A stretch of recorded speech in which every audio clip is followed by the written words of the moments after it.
नमस्कार, जेके प्राइम में आपका स्वागत है। मैं हूं विनोद कुमार। दर्शकों, इन दिनों चर्चाओं का दौर गर्म है और इस बात को लेकर के चर्चाएं हैं। खासतौर पर विपक्ष ये कह रहे हैं कि आखिर चुनाव क्यों नहीं। यूं तो बड़े बड़े दावे किए जाते हैं कि अमन हो चुका है। जम्मू कश्मीर में 5 अगस्त 2019 के बाद जो संवैधानिक बदलाव किया गया था उसके बाद अमन आ गया है, लेकिन इलेक्शन के नाम पे कहीं ना कहीं कतराया जाता है या टरकाया जाता है। इस पर चर्चा करेंगे। शेख बशीर जी हमारे साथ हैं। बशीर साहब, आपका स्वागत है। वीर महाजन जी कांग्रेस से हैं, आपका भी स्वागत है। और अभिजीत जसरोटिया प्रवक्ता हैं भारतीय जनता पार्टी के, आपका भी स्वागत है। क्या डर लगता है? अभिजीत से शुरू करता हूं, क्योंकि अपोजिशन का कहना है कि भारतीय जनता पार्टी फेस नहीं कर पा रही है, डर लगता है इसलिए चुनाव नहीं करवा पा रही है। विनोद जी, भारतीय जनता पार्टी एक ऐसी पार्टी जिसे डर नहीं लगता चुनावों से, क्योंकि भारतीय जनता पार्टी का कार्यकर्ता कोई चुनावी बटेरा नहीं है कि चुनाव के समय बाकी पार्टियों की तरह बाहर आ जाए। हमारे कार्यकर्ता 24/7/365 आपको लोगों की खिदमत करता नजर आएगा, लोगों के बीच में नजर आएगा, प्रैक्टिकली ग्राउंड पे काम करता नजर आएगा। ये सबूत वहीं से आपको मिल जाते हैं। जब कोरोना का कॉल आया था तो सबसे ज़्यादा अगर किसी ने शहादतें दी तो भारतीय जनता पार्टी के कार्यकर्ता ने दी थी।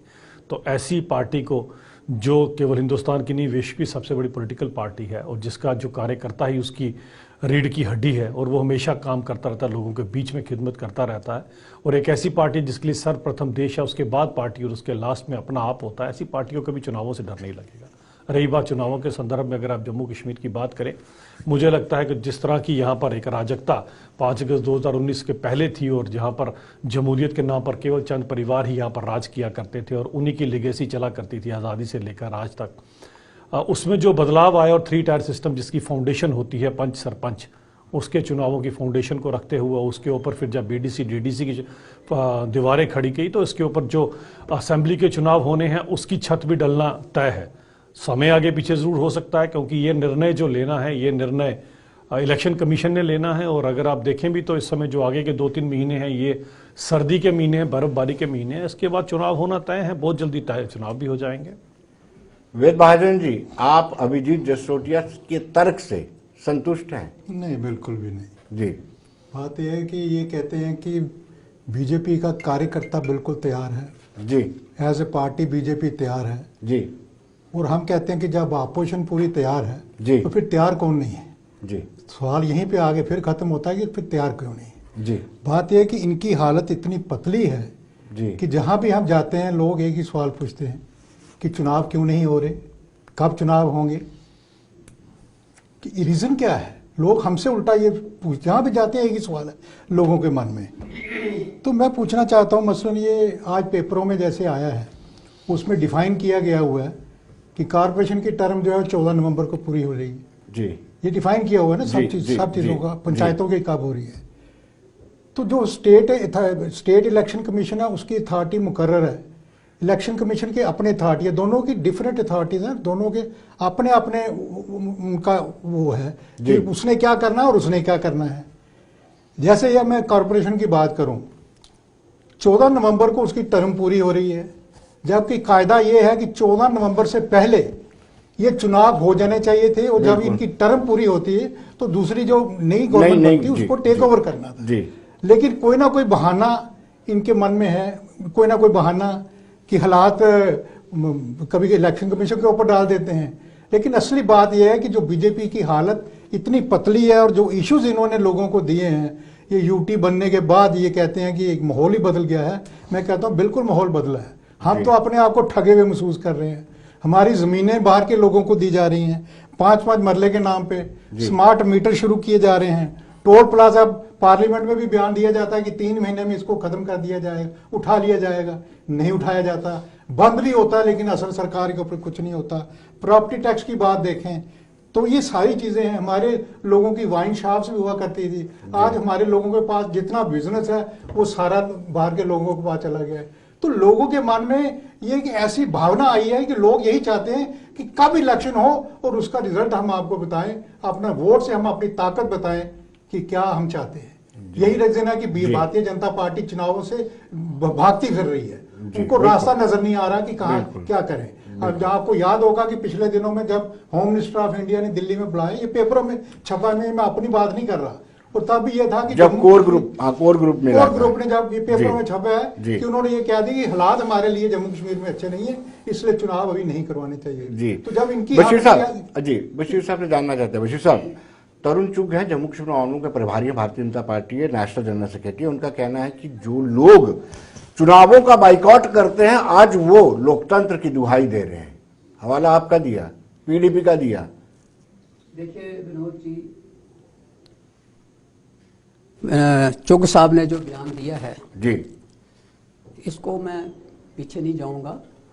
जो मौजू आपने बताया कि इलेक्शन क्यों नहीं हो रहे हैं और लोग क्या चाहते हैं। लेफ्टिनेंट गवर्नर साहब का एक स्टेटमेंट आता है कि जम्मू कश्मीर के अंदर 80% लोग जो हैं वो यही सिस्टम चाहते हैं और वो इलेक्शन नहीं चाहते। ये जी। उनका स्टेटमेंट आया। उसके बाद उसके ऊपर सफाई भी हो गई, शोर भी हुआ, ये भी हो गया। और अभिजीत जी, बदकिस्मती से मैं ये कहता हूं कि बीजेपी जो है, जो की लीडरशिप है, वो इन चीज़ों को फेस करने के लिए डुप्लीकेट बीजेपी को इधर भेज देते हैं, जो सही बीजेपी नहीं है। इसका ज़्यादातर जो है कार्यकाल कहीं और गुजरा है। अब जवान है, इसमें मैं कह सकता हूं। मगर मैं आपको एक चीज़ बताता हूं, झूठ कब तक चलेगा? झूठ ज़्यादा देर चलता नहीं। आप भी गवाह हैं, आपने भी डिबेट्स किए हैं यहाँ जी, अगस्त के महीने में, जुलाई के महीने में, कि जनाब इलेक्शन आने वाले हैं। वो जो वोटर लिस्ट हैं जो हैं वो तैयार हैं और उसके ऊपर नोटिफिकेशन भी इशू हो रहा है। और उस वक्त ये अंदाज़ा किया जा रहा है कि अगस्त के एंड के ऊपर जो ही यात्रा ख़त्म हो जाएगी तो जो ये पंचायतों के इलेक्शन हैं और लोकल बॉडीज़ के इलेक्शन, असेंबली का नहीं, इनके जनाब इलेक्शन हो जाएंगे जी। और हम इस उम्मीद से तैयार थे, क्योंकि कहते हैं कि डेमोक्रेसी सिर्फ बीजेपी में ही है जनाब। सिर्फ जो ये जो है, ये सिर्फ सोच बीजेपी के पास है। मैंने वो जमाना भी देखा है कि बीजेपी के जब पार्लियामेंट के अंदर 2 सीटें होती थी, बीजेपी नहीं, उस वक्त नाम कुछ और था। ये भी देखा, वाजपेयी जी की भी हुकूमत बनी, एक दफा पूरा टर्म किया, तो जब पता लगा कि इंडिया उदय हो गया तो धड़म से गिर गए। एक दफा 13 दिन ही चला। सियासत में ऐसा होता है। अब ये आ जाके आते हैं खानदानों का राज, अपने खानदानों की तरफ नहीं देखते हैं। पूरे 50 के करीब जो इंडिया के अंदर खानदान हैं, जो बाज़ाब्ता तौर बीजेपी के अंदर हैं, उनके पोते भी आज हैं, उनका नाम नहीं है। अच्छा, फिर जिन खानदानों की बात कर रहे हैं उनके साथ इन्होंने हुकूमतें की हैं, तब वो खानदान नहीं थे। जब prime minister of India Modi ji पहली दफा मुफ्ती सईद के साथ बैठे जी, और उसमें झंडे लगा के, जो स्टेट का फ्लैग था और नेशनल फ्लैग था, बैठ के उसने कहा कि जनाब हम मशकूर हैं पाकिस्तान के, उन्होंने जी इलेक्शन में हमें मतलब वो किया, कामयाबी। ठीक, वो गवाह है। ये आज की डेट पे कोई इनकार नहीं कर सकता, देखा है। आज हम कहते हैं छोड़ दो, जो हुआ सो हुआ, जो हुआ सो हुआ। ये जो चुग साहब, मैं चुग साहब पे आऊंगा, चुग साहब पे आऊंगा। जी जी। अगर ये वाकई ही डेमोक्रेट है तो ये जो आज इलेक्शन ड्यू थे, ये 14 नवंबर से पहले पहले वहां बाज़ाब्ता सेटअप बन जाता, जिसका ये दावा करते हैं कि हमने जनाब इनको ये किया। ये भूल जाते हैं कि इलेक्शन 2000 में भी हुए थे, इलेक्शन 1987-88 में भी हुए थे, इलेक्शन जनाब 1980-79 में भी हुए थे जब चेंज आई थी, तो तब हुआ था। हाँ, अब कुछ जो ये 3 टायर सिस्टम है वो कंप्लीट किसी स्टेज पे नहीं हुआ, आज हुआ जी। उसकी हालत ये है जी कि किश्तवाड़ में जो डीडीसी चेयरपर्सन है वो धरने पे है और पिछले 2 साल पहले भी धरने पे थी। इसी तरह हालत यह है कि अच्छा किया चुनाव कराए, लेकिन उनकी हालत है जो वो चला रहे थे सिस्टम, वो जो back to village number 1, back to village number 2, back to village number 3, वो सारा जो है एक बहुत बड़ा फ्रॉड होके गया। कोई तब्दीली खास नहीं आई जो लोग तसव्वुर करते थे। वेद जी ने कहा हाँ, कश्मीर छोड़ दीजिए, जम्मू के लोग महसूस कर रहे हैं कि उनको ठगा जा रहा है, उनके साथ धोखा हुआ है, बिजनेस खत्म हो गया, लोग क्राई कर रहे हैं, इसको सुनने के लिए कोई तैयार नहीं है। ब्यूरोक्रेटिक सेटअप है ये, किसी भी जमाने में किसी भी डेमोक्रेटिक सेटअप का मुतबादिल नहीं हो सकता। लोगों को ये उम्मीद थी कि अगर वाकई इनके फैसले सही हैं जी, अगर वाकई ये समझते हैं कि जो कुछ उन्होंने किया है 5 अगस्त 2019 के बाद वो सही है, तो इनको 2020 में चुनाव करा देने चाहिए थे, 21 में कराना चाहिए था। 2023 खत्म होने लगा। चलिए तो ये क्या दावा कर रहे हैं जी। तो जो बशीर साहब ने कहा कि असल बीजेपी नहीं है, इस पर आपका रिएक्शन मैं मैं जरूर समझ नहीं पाया खैर की बात। जो अगर मेरे पार्टी चेंज करने से बात करते हैं तो बशीर साहब को जरा मैं चाहूंगा जवाब देना। बशीर साहब, आपको एक बात बताना चाहता हूं, उम्र में बड़ा छोटा, शायद आपसे आधी उम्र होगी मेरी, जहां तक मुझे लगता है। जी। आपको तो बड़ी देर हो गई, आपने अभी तक कोई चुनाव भी नहीं जीता। उनके रहमो करम पर उन्होंने एक बार ही आपको कोई एमएलसी बनाया, कहीं मुझे इतना सो याद है, इससे ज्यादा नहीं है। मेरे पास age is on my side. मैं जब भी खड़ा हूंगा जीतूंगा भी जरूर, आपको बता देता हूं। दूसरी बात आपको अपनी में बताता हूं, मुझे टोटल 10 साल हुए अभी सियासत के अंदर, जिसमें से वो मैंने 10 में से इनडायरेक्टली मैंने डायरेक्टली 8 साल भारतीय जनता पार्टी में हो गया। 5 साल से जब मैं भारतीय जनता पार्टी ज्वाइन की हुई है, 3 साल पहले जब कोalition में हमारी गवर्नमेंट थी, उससे पहले 2-3 साल जो हैं वो मैं प्योरली पीडीपी में रहा हूं, मैं समझ गया। अब 5 और 3 हो गए, 8 साल से भारतीय जनता पार्टी। और एक बात को और बताता हूं, संघ का प्राथमिक शिक्षित हूं, आइडियोलॉजी के साथ जुड़ा। दूसरी बात, मेरी उम्र में मैं आपके सामने आप ये दावा करके, और चैनल पर मैं यहां नहीं, मैंने सभी नेशनल चैनल पे कहा है कि जब तक जीऊंगा भारतीय जनता पार्टी में रहूंगा, क्योंकि और मैं एक जवान हूं। और मेरा ये नहीं कि आपकी तरह तो आज आपको कोई पार्टी लेगी नहीं, मेरे पीछे 10 पार्टियां जो अभिजीत जसरोटे के पीछे घूमती है। लेकिन मैं यहां पर चैनल पे कैटेगोरिकली कहता हूं, ये होती है सिंसियरिटी, क्योंकि आप किसी आइडियोलॉजी के साथ जुड़े हो। जीऊंगा मरूंगा तो भारतीय जनता पार्टी में, जिस दिन मरूंगा सीने पे अपने तिरंगा और कमल का फूल लेके मरूंगा। इतनी कैटेगोरिकली बात आप मेरी उम्र में होते आप कभी ना कह पाते। ये होती है कमिटमेंट जब आप किसी पार्टी के साथ आइडियोलॉजी से जुड़ते हैं। अब मैं आता हूं दूसरी बात के ऊपर, जो आप बात करते हैं, मुझे बताएं जरा, आप चुनावों की बात करते हैं, आप अपना इतिहास खंगाल के देखिए, आपने चुनाव करवाए ही कब? आपने तो केवल और केवल आपकी नेशनल कॉन्फ्रेंस, आपके साथ जो आपके संदर्भ बैठे हैं, मैं कहूंगा लफ्ज यूज नहीं करना चाहता, आप दोनों मेरे से उम्र में बड़े हैं। आज इंडियन अलायंस में आप सभी इकट्ठे ही है ना। आज आपके साथ वो पीडीपी पे जिसकी आप बातें कर रहे हो वो भी आप ही के साथ है। आप सबके साथ मिलकर कहां से इकट्ठे क्या काम कर रहे हो? फिर भी आपका वन पॉइंट एजेंडा क्या है? केवल भारतीय जनता पार्टी को हराना। आप पीछे चले जाइए, आप जो दोनों इकट्ठे बैठे हो, आपने तो किया ही छल और कपट है जम्मू कश्मीर के लोगों के साथ। सन 51-52, मैं तो तब पैदा भी नहीं हुआ, तो आप शायद जवान होंगे उस समय आपको क्या मिला था? जम्मू की पॉपुलेशन 12 लाख, कश्मीर की 10 लाख, 1.5 दर्जन ज्यादा सीटें आपने कश्मीर के लोगों को दी। इसे ठगी नहीं कहते और क्या कहते हैं? आप ठगा हुआ महसूस करते हैं, ठगा हुआ हम महसूस करते हैं, ठगा हुआ महसूस करते हैं। जेके के स्कैम के बच्चे, जिनकी किटें तक आपने बेच दी, गेंदे तक आपने बेच दी, और 125 करोड़ के लिए अभी तक आपको कोर्ट के तरीके भुगतना पड़े, उसे ठगा हुआ कहा जाता है। ठगा हुआ कहा जाता है इस देश को तब जब नेहरू जी आए तो सबसे पहला स्कैम ही जीप स्कैम कर दिया था, और अभी तक इनकी पार्टी के लोग नेशनल हर्ड के केस के अंदर पार्टी प्रेसिडेंट और पार्टी के युवराज बेल पे घूम रहे, उसे ठगा हुआ कहा जाता है। ठगा हुआ तब कहा जाता है जब देश के इतने बड़े रिसोर्सेज आप लोगों ने केवल और केवल अपने परिवारों को आगे बढ़ाने के लिए किए। आज सबका साथ, सबका विकास, सबका विश्वास करते हुए जिस तरह से लोग आगे बढ़कर आ रहे हैं, तंग आ चुके थे यूपीए 1 यूपीए 2 से, और आपने तो बड़ी दावादारी ठोकी थी। 2014 में क्या मिला? हार गए। 2019 में भी आप लोगों को बरगला रहे थे, उससे बड़े मैंडेट से हम लोग उभरे, और आगे जब आएगा आप लोगों का सुपड़ा साफ हो जाएगा। तभी देखिए 3 डिजिट की पार्टी आज 2 डिजिट में, और आने वाले टाइम में शून्य को ये सलामी देता नजर। आपके इन खोखले वादों से लोग बरगलाए नहीं जाएंगे। लोगों को पता है उनको कौन सबसे बड़ा ठग था, अच्छी तरह से जानते हैं। आजादी से लेकर आप 2014 तक लोगों को ठगते रहे, डायरेक्टली या इनडायरेक्टली। तभी तो आज आप देखिए आपकी क्या हालत है। आधे से ज्यादा लोगों के तो आपके केस चल रहे हैं, और वो केस भी आप ही के टाइम के खुले हुए हैं, जिनको प्रैक्टिकल सरंजाम दिया जा रहा है। तो ठगे हुए की बात ना करें कम से कम। अभी तक लोगों की बच्चों की किटें और गेंदों का नेशनल कॉन्फ्रेंस ने अभी तक लोगों को जवाब नहीं दिया, उसका क्या होगा क्या नहीं होगा। जी महाजन। और एक बात मैं जो लास्ट में कहना चाहता हूं, रातों रात आपके पास कौन सी सोने की और कौन सी जादू की छड़ दी है? अलादीन का चिराग आपको देकर गए थे आपके नेशनल कॉन्फ्रेंस के पहले वाले लीडर, कि आपके 2 नेता, एक तो जो गोश्त का काम किया करता था, दूसरा दर्जी का काम कोई छोटा बड़ा नहीं होता। आज करोड़ों अरबों रुपए उनके पास कहां से? लोगों को ठग कर ही आपके नेताओं ने कमाए हैं। तो हमें कम से कम ये ना बोले, अब आपको पता लग जाए कौन डुप्लीकेटर। मान साहब, असल में क्या लगता है, ये जो चुनाव डिले कराए जा रहे हैं या हो रहे हैं, इसका दुष्परिणाम क्या होगा? बात यह विनोद जी की इनकी नियत ही नहीं है कि चुनाव करवाए जाएं। नहीं, आपने देखा कि पहली बार बीडीसी और डीडीसी के चुनाव करवाए, ये तो तब की बात है ना। आपकी बात करिए ना, आप 2014 में चुनाव हुए थे, आज 9 साल हो गए हैं। हम लोगों को क्यों चुनाव से वंचित रखा गया है, मुझे बताइए आप जी। 9 साल हो गए। चीफ जस्टिस ऑफ इंडिया ने सुप्रीम कोर्ट में भी इनसे यही सवाल पूछा था कि आप एक टाइम फ्रेम दीजिए कि रियासत जम्मू कश्मीर में आप डेमोक्रेसी को कब बहाल करने जा रही हैं, लेकिन वो आज तक वो टाइम फ्रेम नहीं दिया गया। ये सब चीजें आपके सामने हैं जी।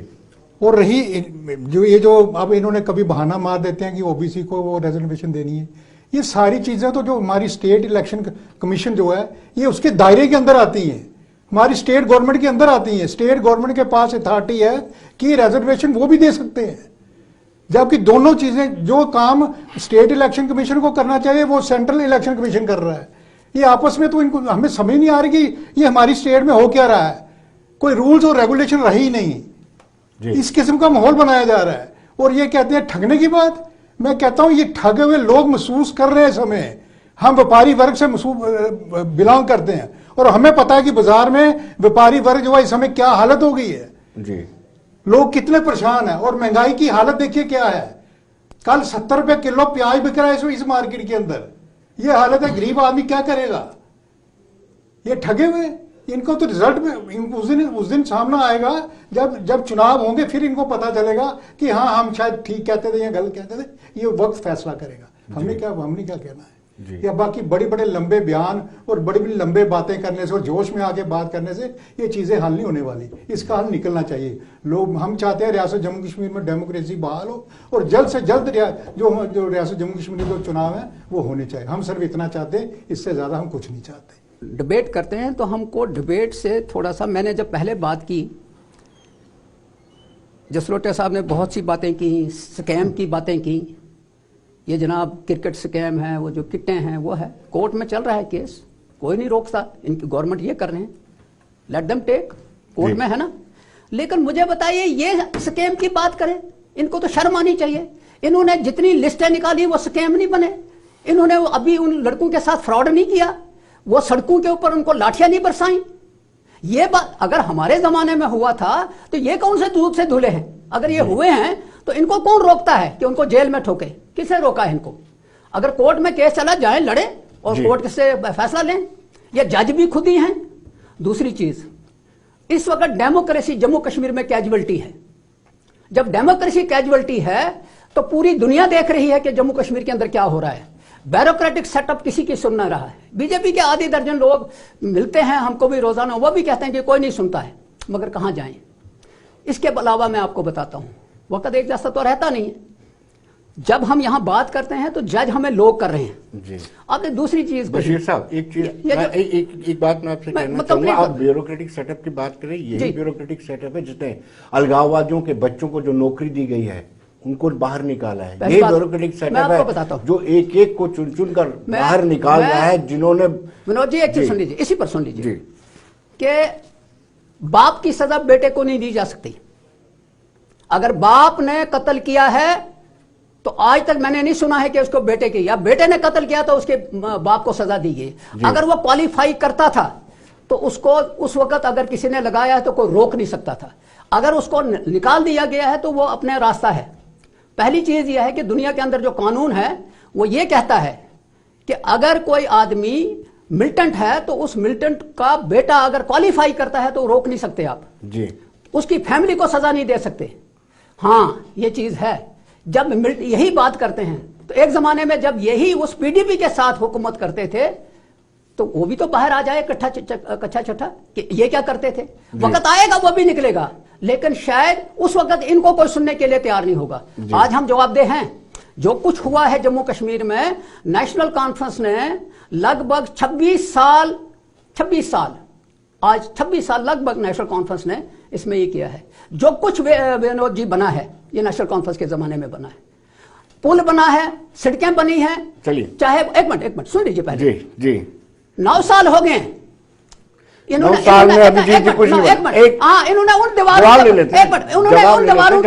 उन दीवारों के ऊपर चित्रकारी की जो बनी हुई थी। दीवार बनाई नहीं। 9 सालों से जम्मू कश्मीर में कुछ नहीं बना है। ये बशीर साहब का कहना है। देखिए, एक होते हैं, कुछ होता है सावन के अंदर, कुछ बेचारे पतझड़ में हो जाते हैं, उनको पतझड़ दिखाई देती है हर जगह पर। जमाना बदल चुका है, टाइम बदल चुका है, समय चले गया हुआ है। अब मैं बशीर साहब के एक एक करके सभी सवालों का जवाब दूंगा। सबसे पहले बशीर साहब ने स्कैमों की बात की। बशीर साहब, स्कैम किसको कहा जाता है? स्कैम तब कहा जाता है वो 4 लाख जब वो सुन लीजिए ना बशीर साहब, आप बड़े हैं, मैं कुछ बोलूंगा आप बुरा मान जाएंगे, मैं कुछ कहूंगा आप बुरा मान जाएंगे, मैं बोलूंगा फिर आप बुरा मान जाएंगे, क्या फायदा है? मैं बोलता नहीं अपने से बड़ों के ऊपर। बात यह है बशीर साहब के स्कैम उसे कहा जाता है जो स्कैम क्रिकेट, उसे स्कैम प्रैक्टिकली जिसके लिए आप तरीके भुगत रहे हो उसको स्कैम कहा जाता है। स्कैम उसको कहा जाता है जो 2.5 लाख की नौकरियां आपने लोगों को दी थी बैकडोर अपॉइंटमेंट में, जिसमें पीडीपी का भी हाथ रहा हुआ है, उसे स्कैम कहा जाता है। जब जब किसी वो चीज छोड़ की दीजिए ना, जब बीजेपी किसी का चीज भी। की सिलेक्शन ही नहीं तो वो स्कैम कैसे हुआ, मुझे जरा ये समझा दीजिएगा। हाँ। पहली बात। दूसरी बात मुझे आप ये जरूर समझाइएगा कि आप बड़े दावे से कहते हैं आपने बहुत यहां पर तरक्की की, जरा निकाल के देखिएगा 47 से लेकर आज तक कितना पैसा आपने सेंटर से लिया, वो पैसा गया कहां पर? आज लोग पता भी क्या करते हैं, लोग मजाक उड़ाते हैं आपकी नेशनल कॉन्फ्रेंस का। लोग जब आपका 50 साल का रिपोर्ट कार्ड निकालते हैं और हमारा 4-5 साल का रिपोर्ट कार्ड निकालते हैं इस पर तो डिबेट लोग करेंगे। हैरान हो जाते हैं कि ये हुआ कैसे सब कुछ यहाँ पर, किस तरह से 8 से 9 टनलें बन गई, किस तरह से एम्स आ गए, किस तरह से IIT IIM बन गया, किस तरह से 2.5 करोड़ सैलानी आ गए, और किस तरह से आजादी के बाद सबसे पहली foreign FDI foreign direct investment 550 crore की, और वो भी किसी और मुमालिक से नहीं, एक इस्लामिक मुल्क से लग रही है आज कश्मीर के अंदर। ये होती है, इसे कहते हैं तरक्की, इसे कहते हैं सबका साथ सबका विकास, इसे कहते हैं जब G20 के अंदर पूरे देश के नुमाइंदे आपके कश्मीर के अंदर आते हैं, उसे कहा जाता है तरक्की। और इसे यह भी तरक्की कहा जाता है कि एक पर्यटक जो कांग्रेस की सरकार से आया यहां पर, और जब वो आया यहां पर सैर करता हुआ, उसने कहा टेररिस्टों ने, आप तो मिलिटेंट बोलते हैं, पता नहीं कौन सी जिहाद की लड़ाई आपने शुरू करवाई है, टेररिस्टों ने मुझे देखा, मैंने उनको देखा, आंख मिचोली हुई, उन्होंने मुझे कुछ नहीं कहा। तो देखिए आज कितनी तरक्की हो चुकी है कि आंख मिचोली के बाद भी टेररिस्ट में कुछ नहीं कह रहे। इससे ज्यादा आपको कौन सी तरक्की चाहिए? मुझे बताए कहां से लेकर आए और तरक्की, कि आज कम से कम जान तो महफूज है आप सबकी, इसे कहते हैं तरक्की। आज आप जो चाहे वो कर सकते हैं, ये होती है तरक्की। इक्का दुक्का इंसिडेंस हो रहा, करे क्या? 30-40 साल के आपने खड्डे डालकर रखे हैं, भरने को समय लगेगा, लेकिन आज आप भी महफूज हैं, हम भी महफूज हैं। और वो जो पर्यटक आया था जिसने बाद में स्नो स्कूटर चलाया था और लकड़ी की काठी और काठी पे घोड़ा वाला गाना चला था उसके पीछे, वो भी सेफ है। यही होती है तरक्की, और इसी को कहा जाता है अमन। महाजन साहब, एक उम्मीद थी कि इंडिया अलायंस मिलकर के इलेक्शन लड़ेगा और बीजेपी को परास्त करेगा, या विजय रथ जो नरेंद्र मोदी का है उसको रोकेगा, लेकिन उमर अब्दुल्ला ने कल परसों स्टेटमेंट दे दी कि हम लोकसभा के चुनाव अलहदा लड़ेंगे।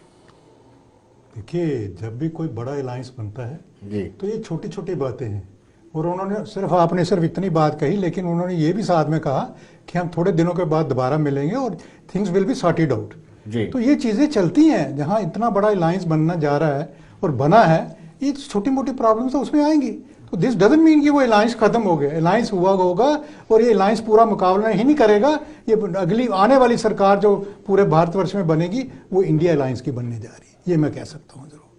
भाजपा के लोग मानने को तैयार नहीं है। नहीं, वो ना माने, वो किस चीज को मानते हैं जी। और भारत के प्रधानमंत्री तो पार्लियामेंट के अंदर आज तक अडानी का उसका सामना नहीं कर पा रहे, वो आज तक नहीं आए फेस करने के लिए। हमारा लीडर तो कहते कहते आज तक भी कह रहा है, लेकिन आज तक उन्होंने कभी जवाब नहीं दिया। ये स्कैम की मैं कहता हूं, हिंदुस्तान में इससे बड़ा स्कैम कौन सा हो सकता है कोई इससे बड़ा स्कैम मुझे बताए, लेकिन आज तक उसका तो जवाब किसी ने नहीं दिया। जी बशीर साहब जी, आप कंक्लूड करेंगे, आप कुछ कहना चाहते थे? देखिए, पहली चीज यह है कि बहुत सी चीजों का मैं समझता था कि जवाब देना चाहिए, लेकिन मैं ये कहूँगा कि 2023 और 2014 के दरमियान में 9 साल है। 9 साल के वर्षों में 18 तक तो हुकूमत रही है। नहीं, एक मिनट, बिल्कुल हुकूमत रही है। 18 मैं में पार्लियामेंट की बात कर रहा हूँ, लास्ट मैं चुनाव जो हुए थे वो- मैं पार्लियामेंट की बात कर रहा हूँ। ये तो जो हम स्टेट का डिस्कस कर रहे हैं इसके दरमियान में कर रहे हैं, मैं पार्लियामेंट का डिस्कस कर रहा हूँ। जो कुछ कहा गया वो हुआ नहीं, जब वो हुआ नहीं 370 में संशोधन हुआ, वो राम छोड़ दीजिए। मंदिर का निर्माण हुआ, 370 के ऊपर हम बहस कर चुके हैं। 370 में ही तो हम कहते हैं, आप कह रहे हैं कि हुआ अगर नहीं। सही, आपने एक जिक्र किया था 2 पार्लियामेंटेरियन थे इस पार्टी के, तब भी 370 उनके मैनिफेस्टो पे था। क्या 2 पार्लियामेंट क्या था? आपने कहा था कि इनकी मेरी अर्ज सुन लीजिए, मेरी अर्ज सुन लीजिए। उनके मैनिफेस्टो पे था जी, किसी भी चीज को हटाने के लिए एक सिस्टम होता है, पार्लियामेंट के अंदर डिबेट होती है। पूरा साल आपने जम्मू कश्मीर को जेल बना आपको के क्या रखा। लगता है कि रेफरेंडम करवाना चाहिए था 370 इट को वाज लेकर? Constitutional coup in Jammu and Kashmir. जी। 3 चीफ मिनिस्टर्स वर जेल्ड, और उसके साथ जो पूरे 6 महीने तक आपका जो आजाद साहब आज बोलता है उसको कश्मीर नहीं जाने दिया। ये तो हिस्ट्री है ना। फिर आपने अगर वाकई ही ये किया था, वो सारा ठीक है, तो इलेक्शन कराओ ना, ताकि लोगों से मैंडेट मिले आपको। अपने मैं आप क्यों आपके रेफरेंडम हो चाहता हूं? जाएगा। अच्छा, फिर दूसरी चीज मैं आपको लोग कहना फैसला चाहता हूं। करें। दूसरी चीज मैं आपको कहता हूं, ओके किया, इनके मैनिफेस्टो में था, किया। इस वक्त लोग उसी चीज को तोल रहे हैं कि क्या खोया क्या पाया। उसी में तो ठगे हुए लोग जम्मू के अंदर महसूस कर रहे हैं। जम्मू में जिन्होंने ढोल बजाए थे वो आज कहते हैं यार हमारे साथ जुल्म हो रहा है, कोई सुनने के लिए तैयार नहीं। अब इसकी तीसरी बात पे आ जाइए कि डेमोक्रेसी बहाल करने के लिए मैं आपको बताता हूं ये डर क्यों रहे हैं। वेद जी ने एक रेफरेंस के तौर पे बात की, जो कुछ उन्होंने कहा उसके उल्ट हुआ। अडानी और अंबानी वर्ल्ड के ऊपर चले गए, टॉप के ऊपर। और जब वो एक रिपोर्ट आई तो घड़म से नीचे आ गए, कोई जवाब नहीं है। ईडी का मसला है, ईडी अगर अडानी को भी पूछती, बता भाई तू, यहां मैं आपको बताऊं ना, एक पुलिस अफसर रिटायर हो गया, ऑफिसर नहीं है, छोटा ऑफिसर है, रिसेंटली 6 महीने पहले उसने कहा जीपी फंड दे दो, उसका एक जीपी फंड नहीं उसका दे रहा है, जीपी फंड चूंकि उन्होंने उनको दे दिया है, किसको, अडानी को। कहने का मतलब यह है कि दे हैव सारे एवेन्यूज उन्होंने वो खत्म कर दिए हैं। ये दावा कर रहे हैं जम्मू साहब, आप खुलकर के सरकार के खिलाफ बोल रहे हैं, आप खुलकर के सरकार के खिलाफ बोल रहे हैं, खुल के। आपके घर में ईडी क्यों नहीं जाती? हाँ जी, आपके घर में इनकम टैक्स वाले क्यों नहीं जाते? ईडी मेरी बात सुन लीजिए, ये ईडी वाले बीजेपी वालों के घर में क्यों नहीं जाते? मैं आपसे पूछ रहा हूँ ना, मैं आपको बता रहा हूँ ना, यही तो सवाल है। जिस दिन वो मोदी जी के घर में जाएंगे, अमित शाह के घर में जाएंगे, फिर हम समझेंगे ईडी जो है वो लोगों का काम कर रही है, एक किस्म का हथियार बना के रखा है, लोग इससे भी तंग पड़े हैं। चलिए, मैं एक ही सवाल का मुझे जवाब दीजिए। अंबानी अडानी सब याद है, अंबानी अडानी आज पैदा नहीं हुए, कांग्रेस के समय से बिजनेस करते आ रहे हैं। दूसरी बात है कि कांग्रेस के समय पर शायद उनको पता नहीं कितना इनको देना स्कैम कांग्रेस के कारण आज वो तरक्की कर रहे हैं क्योंकि उनकी अपनी जो है पूरी तरह से उनको तरक्की के लिए कोई बाधा नहीं है। एक सवाल जो आपसे है, मुझे ये बताइएगा बशीर साहब, शेख साहब का कोई बहुत बड़ा कारोबार तो था नहीं, डॉक्टर साहब तो डॉक्टरी नहीं की, और उमर साहब का आपके पास इतने पैसे कहां से आए? लंदन में कोठियां, बटिंडी में कोठी, गुप्कार पे कोठी, इतना पैसा कहां से आपके पास? जवाब दीजिए लोगों को, ये पैसा कहां से है आपके पास? अलादीन का चिराग साहब के पास कहां से पैसे आपके पास? आपको पैसे कोई बिजनेस साहब कहां से आए? चलिए, आपके घर में तो मेरे घर पे आएगी। चलिए बात करते हैं शेख साहब के मतलब आपको। चलिए बशीर साहब, बहुत बहुत शुक्रिया आपका, महान साहब आपका भी बहुत बहुत शुक्रिया, अभिजीत जी आपका भी बहुत बहुत शुक्रिया। तो दर्शकों, बने रहिए देश दुनिया की खबरों के लिए और मुझे दीजिए इजाजत। नमस्कार। Thank you.